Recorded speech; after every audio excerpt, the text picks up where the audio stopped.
De manière globale, il s'agit ici de la gestion durable des ressources naturelles au Cameroun.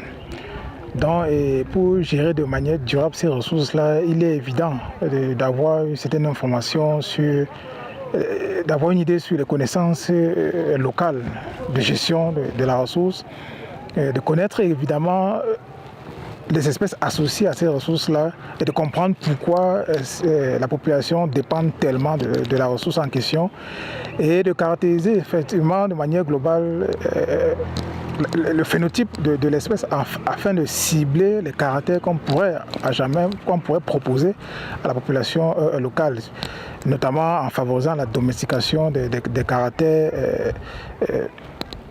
les plus en vue sur le marché local, par exemple. Donc, et on a également contribué apporter un plus dans le travail, notamment en faisant une étude sur la caractérisation anatomique, quelque chose qui est d'ailleurs nouveau dans le bassin du Congo et nouveau au Cameroun, dans ce sens que certains critères caractères anatomiques pourraient être utilisés pour l'identification même de certaines plantes. Donc c'est un atout en tant que botaniste.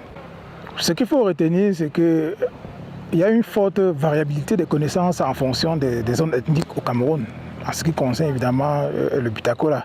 Mais malheureusement, on constate de plus en plus que l'espèce est surexploitée dans leur milieu naturel, notamment dans la région de l'Est où l'espèce est complètement déracinés et où tous les arbres de différents diamètres sont exploités.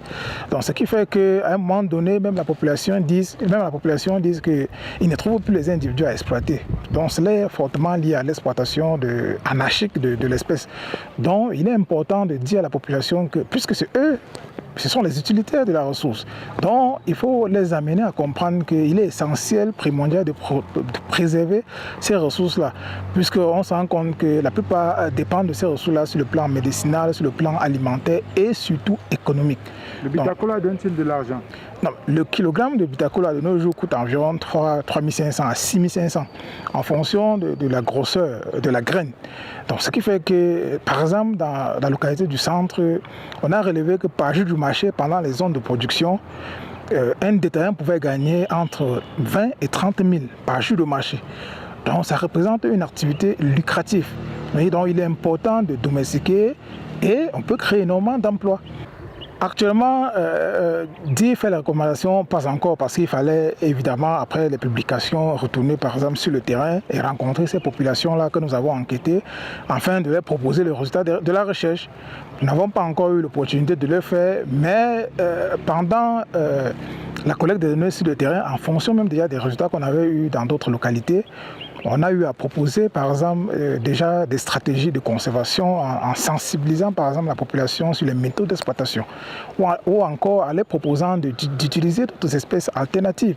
Il en existe d'autres espèces alternatives, notamment si je prends par exemple le cas de la région de l'Est où l'écorce est principalement utilisée pour la fermentation du vin. Alors qu'à côté, il y a une autre espèce du genre Garcinia lucida qu'on appelle communément essoc, qu'on peut également utiliser, qu'on utilise d'ailleurs pour fermenter le vin. Donc ces populations-là peuvent utiliser à la place de Garcinia cola l'essoc pour le faire. Puisque après écorçage de Garcinia cola, l'écorce se régénère facilement. Ce n'est pas le cas chez le butacola où parfois l'écorce est destinée à mourir, prédestinée à mourir complètement. Pour la suite des travaux, nous pensons continuer la recherche dans les autres localités du Cameroun afin de construire une banque de données sur les caractéristiques morphologiques, anatomiques de butacola afin d'identifier évidemment les caractéristiques ou bien des caractères qu'on pourrait, notamment par les méthodes de multiplication végétative, vulgariser auprès des planteurs pour les permettre d'avoir des graines de bonne qualité, d'avoir des fruits de bonne qualité et ainsi de suite. Donc cela repose forcément sur un ensemble d'études qui sera mené sur les zones agroécologiques du Cameroun afin de boucler de manière générale cette étude.